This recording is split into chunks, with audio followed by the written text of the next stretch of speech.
ព្រះគម្ពីរម៉ាថាយចំពុក4គ្រានោះព្រះវិញ្ញាណក៏នាំព្រះយេស៊ូវទៅឯទីរោស្ថានដើម្បីឲ្យត្រូវអរិយល្បួងកាលទ្រង់បានតម40ថ្ងៃ40យប់ហើយក្រោយមកទ្រង់ឃ្លានរួចមេល្បួងក៏មកទូលទ្រង់ថាបើអ្នកជាព្រះរាជបុត្រានៃព្រះមែនចូលបង្កប់ឲ្យថ្មទាំងនេះត្រឡប់ទៅជានំប៉័ងទៅតែទ្រង់មានបន្ទូលតបថា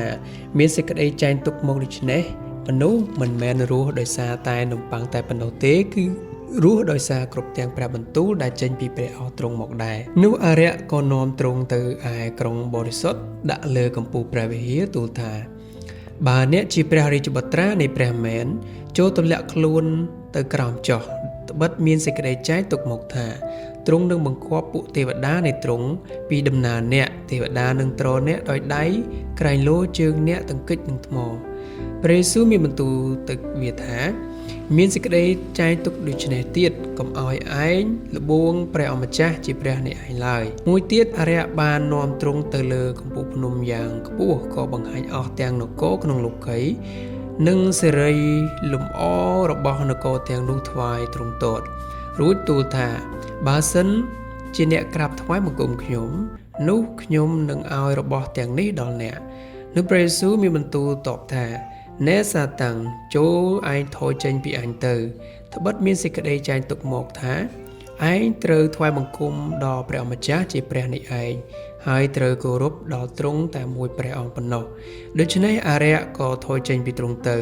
រួចមានពួកទេវតាមកបម្រើទ្រង់កាលព្រះយេស៊ូវលើថាគេបានបញ្ជូនយ៉ូហានទៅហើយនោះទ្រង់យាងថយទៅគង់នៅឯស្រុកកាលីលេវិញរួចទ្រង់ចេញពីណាសារ៉េតទៅគង់នៅក្រុងកាពេណាំវិញជាក្រុងនៅមាត់សមុទ្រត្រង់ព្រំប្រទល់ដែនខេត្តសាប់យូឡូននិងណេបថាលីដើម្បីឲ្យបានសម្រេចទំនាយដែលហោរ៉ាអេសាយបានទាយថាស្រុកសាប់យូឡូននិងណេបថាលីតាមផ្លូវទៅឯសមុទ្រខាងនីទន្លេយ៉ូដានគឺជាស្រុកកាលីលេរបស់សាសដទៃឯបណ្ដាជនដែលអង្គុយក្នុងសេចក្តីងងឹតគេបានឃើញពន្លឺយ៉ាងធំមានពន្លឺរះឡើងបំភ្លឺដល់ពួកអ្នកដែលអង្គុយក្នុងកំឡុងហើយនឹងមលុបនៃសេចក្តីស្លាប់តាំងពីគ្រានោះមកព្រះយេស៊ូវក៏ចាប់តាំងប្រកាសដោយបន្ទូលថាចូលប្រែចិត្តឡើងត្បិតនគរស្ថានសួគ៌ជិតដល់ហើយការព្រះយេស៊ូវទ្រង់កំពុងយាងមកតាមឆ្នេរសមុទ្រកាលីលេនោះក៏ទតឃើញបងប្អូន2នាក់ជាអ្នកនេសាទត្រីគឺស៊ីម៉ូនដែលហៅថាពេត្រុសនិងអនដ្រេជាប្អូនកំពុងតែបង់សំណាញ់ក្នុងសមុទ្ររួចទ្រង់មានបន្ទូលទៅគេថាចូលមកតាមខ្ញុំនឹងតាំងអ្នកឲ្យជាអ្នកនេសាទមនុស្សវិញ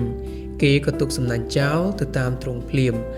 លុះយាងហួសពីនោះបន្តិចទៅទ្រង់ទតឃើញបងប្អូន2នាក់ទៀតគឺយ៉ាកុបជាកូនសេបេដេនិងយ៉ូហានជាប្អូនដែលនៅក្នុងទូកជាមួយនឹងសេបេដេជាឪពុកគេកំពុងតែជួសជុលសំណាញ់ហើយទ្រង់មានបន្ទូលហៅអ្នកទាំងពីរនោះមកគេក៏លះបង់ទូកនិងឪពុកដើរតាមទ្រង់ជាមួយរំពេចទៅព្រះយេស៊ូវទ្រង់យាងគ្រប់សពក្នុងស្រុកកាលីលេទ្រង់បង្រៀនក្នុងអស់ទាំងសាលាប្រជុំ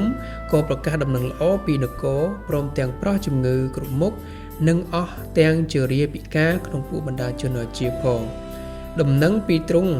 បានឮសុសសាយទូទៅពេញក្នុងស្រុកសេរីគេក៏នាំអស់ទាំងមនុស្សដែលមានជំងឺរោគាក្រំគ្រីបផ្សេងៗទាំងមនុស្សអរិយចូលមនុស្សឆ្កួតជ្រូកនិងមនុស្សស្លាប់ដៃស្លាប់ជើងមកឯទ្រង់ហើយទ្រង់ក៏ប្រោសឲ្យបានជាទាំងអស់គ្នាមានមនុស្សកកកុញជាប់តាមទ្រង់គឺជាមនុស្សដែលមកពីស្រុកកាលីលេស្រុកដេកាប៉ូលនៅពីក្រុងយេរូសាឡឹមពីស្រុកយូដាហើយពីខាងនីទន្លេយ៉ូដាន